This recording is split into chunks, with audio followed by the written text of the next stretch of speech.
ಈಗ ಬೆಂಗಳೂರಿನ ಇತರ ಸುದ್ದಿಗಳನ್ನ ಫಟಾಫಟ್ ಅಂತ ನೋಡೋಣ ಜಸ್ಟ್ 5 ನಲ್ಲಿ. ವಿಕ್ಟೋರಿಯಾ ಆಸ್ಪತ್ರೆ ವೈದ್ಯೆ ಕೃತಿಕಾ ಹತ್ಯೆ ಕೇಸ್ನಲ್ಲಿ ಹಲವು ವಿಷಯ ಬಯಲಾಗ್ತಿದೆ. ಪತ್ನಿ ಡಾಕ್ಟರ್ ಕೃತಿಕಾ ರೆಡ್ಡಿ ಕೊಲ್ಲಲು ಪತಿ ಡಾಕ್ಟರ್ ಮಹೇಂದ್ರ ರೆಡ್ಡಿ ಮನೆಗೆ ನಾಟ್ ಫಾರ್ ಸೇಲ್ ಔಷಧಿ ತಂದಿದ್ದಂತೆ. ಆಕೆಯ ರೂಮ್ನಲ್ಲಿ ಗ್ಯಾಸ್ಟ್ರಿಕ್ ಮೆಡಿಸಿನ್, ಗ್ಲೂಕೋಸ್ ಬಾಟಲ್ ಸೇರಿ ಹಲವು ಔಷಧಿ ತಂದಿದ್ದ ಕಿರಾತಕ ಪತ್ನಿ ರೂಮನ್ನ ಕ್ಲಿನಿಕ್ ರೀತಿ ಬದಲಿಸಿದ್ದ. ಋತುಚಕ್ರದ ಸಮಯದಲ್ಲೂ ಕ್ಯಾನುಲಾ ಚುಚ್ಚಿ ಕೈ ತುಂಬಾ ಗಾಯ ಮಾಡಿದ್ದೆಲ್ಲ ತನಿಖೆಯಲ್ಲಿ ಬಯಲಾಗಿದೆ.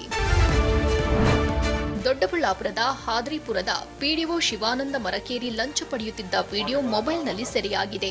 ಸೋಷಿಯಲ್ ಮೀಡಿಯಾದಲ್ಲಿ ಇದೇ ವಿಡಿಯೋ ವೈರಲ್ ಆಗಿರುವ ಹಿನ್ನೆಲೆ ಎಚ್ಚೆತ್ತ ಬೆಂಗಳೂರು ಗ್ರಾಮಾಂತರ ಜಿಲ್ಲೆ ಸಿಇಒ ಅನುರಾಧ ಆರೋಪಿ ಶಿವಾನಂದ್ ಮರಕೇರಿಯನ್ನ ಅಮಾನತು ಮಾಡಿ ಆದೇಶಿಸಿದ್ದಾರೆ.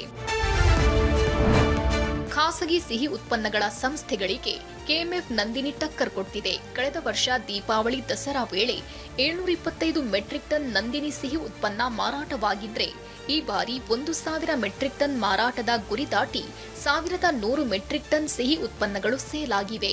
46 ಕೋಟಿ ರೂಪಾಯಿ ದಾಖಲೆ ವಹಿವಾಟು ನಡೆದಿದ್ದು, 38% ವಹಿವಾಟು ಪ್ರಗತಿ ಕಂಡಿದೆ.